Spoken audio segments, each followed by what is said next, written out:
প্রতিদিনের মতো এই তো মেয়ের বিছানাটা গুছাইতে চলে আসলাম। আর এই তো বাজার থেকে পাকা আম নিয়েছিল, আমের মধ্যে দেখুন পোকা। আর এই তো বাজারে থেকে আপনাদের ভাইয়ার জন্য ওষুধ নিয়ে আসা হলো। এই ওষুধগুলি কি ওষুধ বলতে পারবেন? আর এই তো ছেলে বলছিলাম বাজার থেকে সিঙ্গারা আনতে, তো ছেলে বাজার থেকে সিঙ্গারা কিনে নিয়ে চলে আসলো। আসসালামু আলাইকুম, সবাই কেমন আছেন? আশা করি সবাই অনেক বেশি ভালো আছেন। এই যে বিছানাটা দেখছেন আমার মেয়ে নেই, মেয়ের বিছানা ঘর ফাঁকা পড়ে আছে। তো এখন কি করবো, মেয়ে নেই বলে তার জন্য মেয়ের বিছানা খাতা পরিষ্কার রাখতে হবে না? বিছানাটা সুন্দর করে গুছিয়ে এখন একবার পরিপাটি করে রেখে দেব। প্রত্যেক দিনের যে কাজ সেটা করতে হবে, রুটিন কিন্তু একটা মাদের একটা রুটিন থাকে প্রত্যেক দিন, কিন্তু ঘর দুয়ার গুছানো, একবার সাজিয়ে গুছিয়ে রাখা, পরিপাটি করে, এটাই হলো দায়িত্ব। আর মেয়ে যেহেতু লেখাপড়ার জন্য বাইরে থাকে, তো মেয়ে যখন আসবে মেয়ের বিছানাতে থাকবে। মেয়ে এখন নাই, তার জন্য মেয়ের বিছানা খাতা গুছাই রাখবো না, সুন্দরভাবে পরিপাটি করে সাজিয়ে রেখে দিচ্ছি। আর বিছানাটা ফাঁকা পড়ে আছে, মেয়ে যখন আসবে আবার সেই বিছানাটা ভরপুর হবে। এই তো মেয়েকে খুব মিস করতেছি। যাই হোক, মেয়ের বিছানাটা পরিষ্কার করে গুছিয়ে নিব।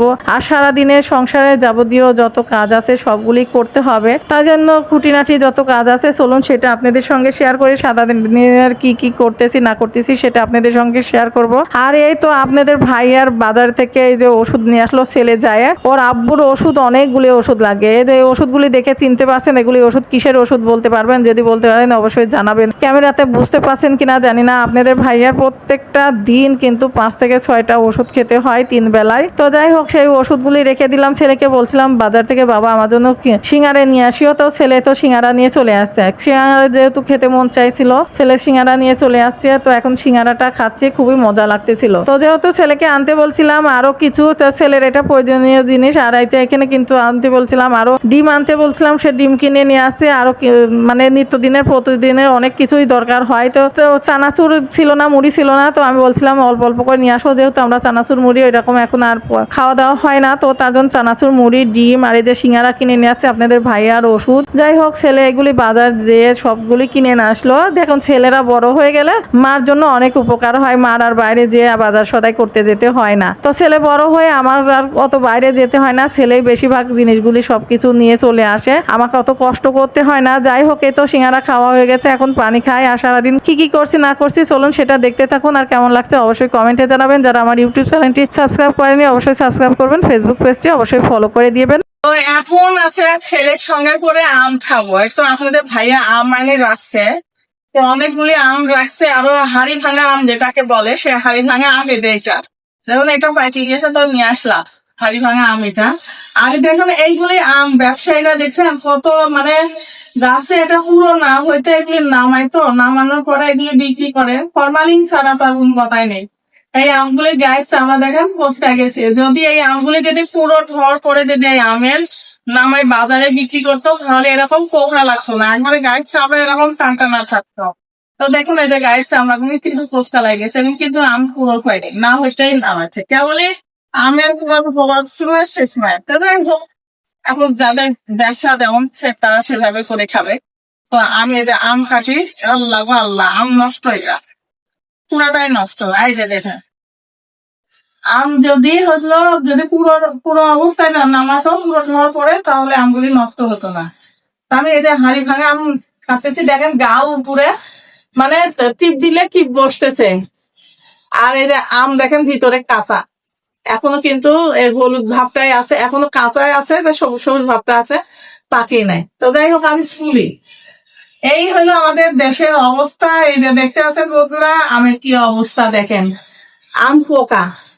এই যে আরেকটা কাটিছি, এই আমটা পোকা। আমরা টাকা দিয়ে এরকম পোকালা আম কিনে কিনে নিয়ে আসি। তাহলে চিন্তা করেন আমাদের কিভাবে যারা আম ব্যবসা করে তারা কিভাবে ঠকায়।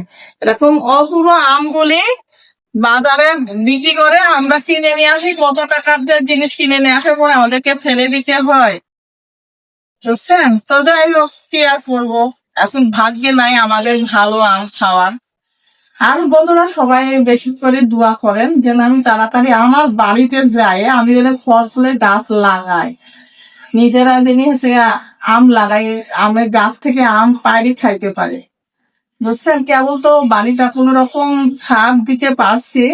সবাই দোয়া করেন বাড়িটা ছাদের উপরে যে কাজগুলি, ছাদ হওয়ার পরে যে কাজ, ঘরের মেঝে একবারে ধোয়া মাছা পরিষ্কার করা, যেগুলি কাজ, এগুলি আসল কাজগুলি পড়ে আছে। বন্ধুরা সবাই বেশি করে দোয়া করেন যেন আমার বাড়িটা তাড়াতাড়ি আমরা কমপ্লিট করে উঠতে পারি আর বাড়িতে থাকতে পারি।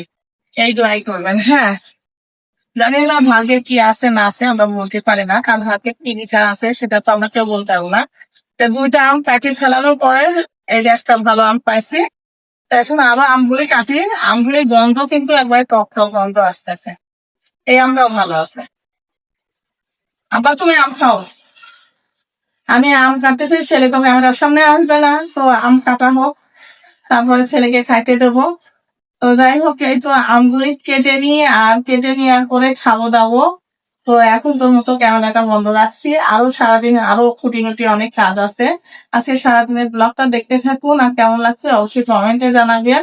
হ্যাঁ, তো এখন আমি আমগুলি একটু চুলা হয়ে গেছে, আরো আম আছে চুলা হয়েছে মানে বই নাই।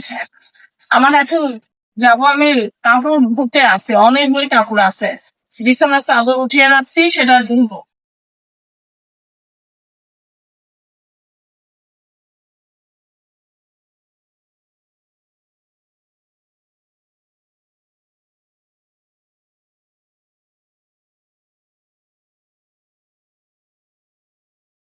তো ছেলের সঙ্গে করে তো আম খাওয়ার পরে আর ভিডিও করা হয়েছিল না। তো পরের দিন এই তো দুপুরবেলা এখন রান্নার জোগাড় করব। দেখতে পাচ্ছেন শরীরটা প্রচুর খারাপ, চোখ মুখ একবারে ফুলে উঠেছে আর শরীরটা খুবই খারাপ লাগছে। তো যাই হোক, কিছু করার নেই, যেহেতু বেঁচে থাকতে গেলে খেতে হবে, তাই না? তো রান্না তো করতেই হবে। আমরা মেয়েরা রান্নাঘরে না আসলে আমাদের কিন্তু চলবে না, রান্নাঘরে আসতে হবে, রান্না বান্না করতে হবে। তো এতো এখন পটল ভাজি করব। তো পটল ভাজির জন্য এখানে পটলটা ছুলে নিচ্ছি, পটল ভাজি করব আর দেখা যাক আরো কি কি রান্না করা যায়। তো যাই হোক, আপনাদের সঙ্গে চলুন শেয়ার করব। আর গলার ভয়েসটা শুনে তো বুঝতেই পাচ্ছেন শরীরটা প্রচুর খারাপ। তো যাই হোক, এই তো এদিকে কিন্তু আপনাদের সঙ্গে একটু গল্প করতে করতে ওদিকে পটল ভাজি কেটে নেওয়া হয়ে গেছে। এদিকে কিন্তু পাটের শাক, আবার ছেলেকে বললাম যাও বাবা বাজার থেকে পাটের শাক কিনে নিয়ে আসো, তাহলে একটু যদি খাওয়া যায়, যেহেতু জ্বরের মুখে কোনো কিছুই ভালো লাগতেছিল না। তো একটু যদি পাটের শাক ভাজি হয় তাহলে হয়তো বা ভাতটা খেতে পারবো। তো পাটের শাক ভেজে নিলাম, আবার এদিকে কিন্তু হলো পটল ভাজা হবে, পাটের শাক ভাজা হবে, সবগুলি বেছে নেওয়া হয়ে গেছে। আর এদিকে বাটা মাছ দিয়ে কিন্তু পটল দিয়ে ঝোল হবে। তো বাটা মাছ যেখানে সুন্দরভাবে কিন্তু ভেজে নিচ্ছি, আর বাটা মাছ আর পটল দিয়ে আজকে ঝোলটা করব। যেহেতু প্রচন্ড গরম, এই গরমে কিন্তু একটু ঝোলের তরকারি হলে বেশি ভালোই হয়। আর আপনাদের ভাইয়া ঝোলের তরকারি ছাড়া এই গরমে পছন্দই করে না, ভাজি ভর্তা এগুলি ভাত খুব একটা পছন্দ করে না। তো ভাবলাম যেহেতু বাটা মাছ আছে, বাটা মাছ দিয়ে পটল আলু দিয়ে ঝোল করি, তাহলে খেতে ভালো লাগবে। তো যাই হোক, ভিডিওটি বেশি বড় করলাম না। তো আজকে সারাদিনের ব্লগটি কেমন লেগেছে অবশ্যই কমেন্টে জানাবেন। এখনকার মতো বিদায় নিচ্ছি, সবাই ভালো থাকবেন, সুস্থ থাকবেন, আল্লাহ হাফেজ, আসসালামু আলাইকুম।